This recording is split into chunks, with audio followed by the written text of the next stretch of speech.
Do you think the president will actually take action to try to seize Greenland? And what does it mean for the NATO alliance? Would that upend things? I think Greenland is of strategic importance to our needs in the Arctic. We have a good relationship with Greenland. I think it can be made better. We have a military base in Greenland. The Russians and the Chinese are all over that place. I'd like to build up the American presence in Greenland, economically and militarily. That would be beneficial to NATO. I got a call today from the Danish ambassador. This will be a work in progress. I'm trying to create a new and better relationship between the United States and Greenland that would be mutually beneficial to the collective defense called NATO. And how we do that would be subject to debate. Hey guys, let's talk about Greenland and hypocrisy today.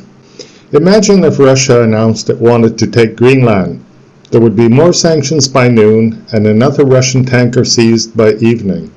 But when the United States openly talks about taking Greenland, we're told it's strategy, geostrategic security, just business. This isn't a double standard. It's a lie so big it's become normal. And the usual NPCs in the West will believe it. So what's actually happening? Now, if you know a little history, Eric the Red was the first Norseman to explore Greenland in 982 AD. That is more than 1,000 years ago. The USA did not exist. Now the US has repeatedly signaled interest in acquiring or controlling Greenland, a territory that technically belongs to Denmark. No invasion, no crisis, no request from Greenlanders. Just a superpower saying, we want it, we need it, we'll see. And somehow this isn't called aggression, because the Western media is controlled, and most Westerners behave like automatons when it comes to international affairs. We're told Russia's military actions in Ukraine justify endless war funding, sanctions that devastate civilians, and a permanent global crisis. Why? Because we say that borders are sacred, because sovereignty is inviolable, and because international law matters. Well, except when the USA wants territory. Then suddenly, there's little outrage, no emergency summits, and no moral panic. You see, international law only applies to countries that Washington doesn't control.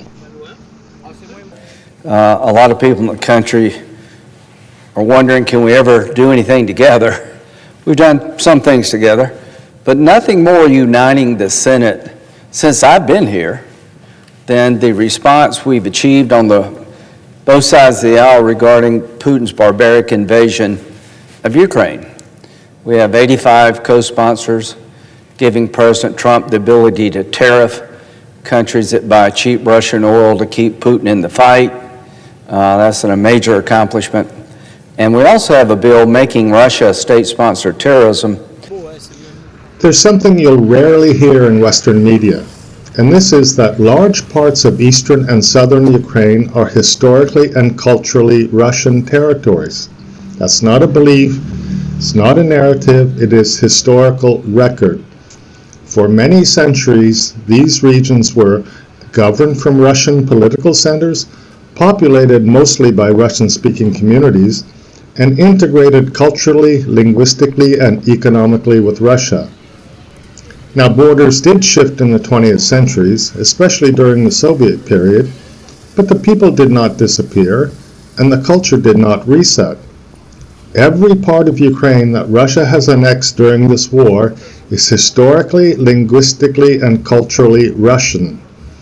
And the inhabitants of these regions voted overwhelmingly to join Russia.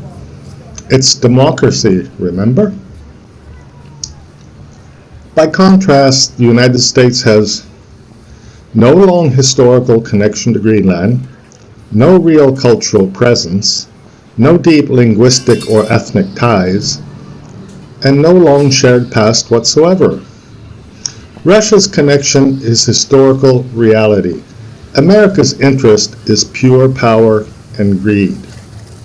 One is rooted in history and population, the other is rooted in military reach and strategic extraction greed.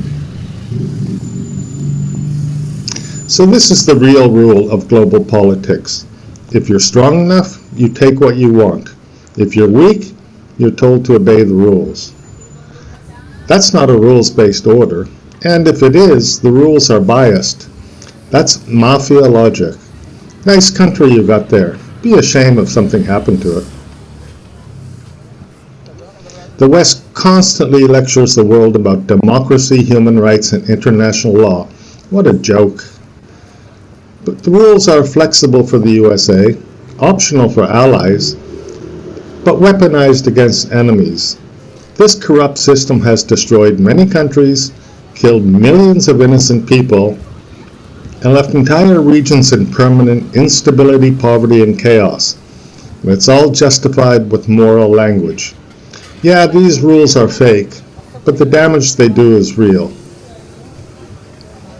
The fake so-called rules-based order has produced wars that we sell as humanitarian, sanctions that starve civilians, regime change chaos, and refugee crisis is blamed on the victims and the costs carried by taxpayers.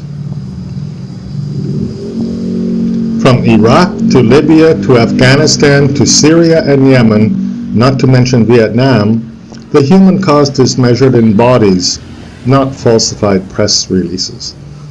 The West doesn't export stability, it exports violence, chaos, and trauma, then calls it nation building or collateral damage. The United States is like an out-of-control drunk that breaks into your house, trashes the place, pisses on your rug, then leaves and tells its friends that it gave you a free renovation and that you should be grateful. So why is Russia the enemy for the West? The real issue with Russia isn't morality. It's this. Russia does not submit to Western financial control. It is not fully dependent on Western banks. It is not obedient to IMF discipline, and it's not easily strangled by debt. These are unforgivable sins in the eyes of the West. The rules-based order allows you to commit atrocities, as long as you're financially obedient, as long as you allow the U.S. to extract the wealth from your country and people. In all this talk of security and strategy, notice who's missing. Greenlanders. Their right to self-determination only matters when it aligns with Western interests and when it can be weaponized against rivals. Otherwise, they're invisible. Empires never ask permission. They calculate what they can get away with. And Greenland isn't an exception.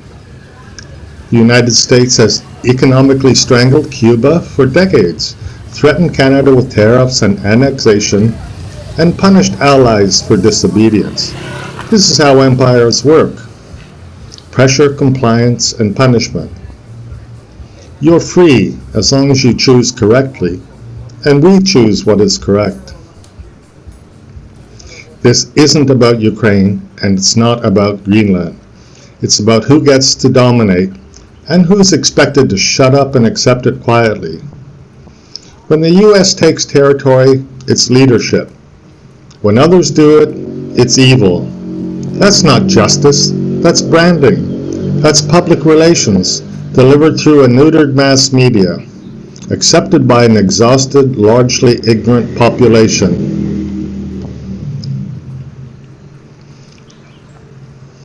If international law only applies to America's enemies, then the rules-based order isn't order at all. It's a criminal operation with a high body count. The United States has become a giant crime syndicate, the largest in the world, all to serve the banking cartels and, it seems, the needs of Israel. The United States is hopelessly corrupt on almost every level. The banks rule. Politicians are bought and sold by the powerful. Inside America, the people are being impoverished by the extraction economy. Most people can barely make a decent living. The USA is becoming a third world slum internally, but with some good lighting and Photoshop, it can look presentable to others sometimes. But the reality is that most American cities are becoming dumps, packed with homeless people, addicts, and high crime rates. This is the gift that America wants to export to the world: financialization and dysfunction. Outside America, smaller, weaker countries are being cooed, bombed, and blackmailed. Millions have died worldwide due to the illegal actions of the United States. Many millions more suffer in painful silence. But back to Greenland. The Americans will take it, sooner or later, perhaps slowly at first, through enhanced defense and mining agreements. Then after some time has passed and the news has died down, it will arrange a completely fair referendum, wink wink. Then Greenland will be absorbed into the wage slave slum of America, all legally, of course. We should all be grateful to Donald Trump.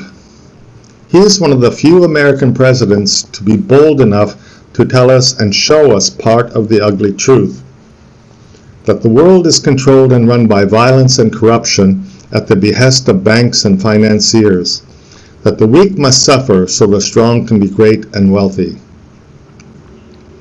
I think Trump does deserve that stupid Nobel Peace Prize after all.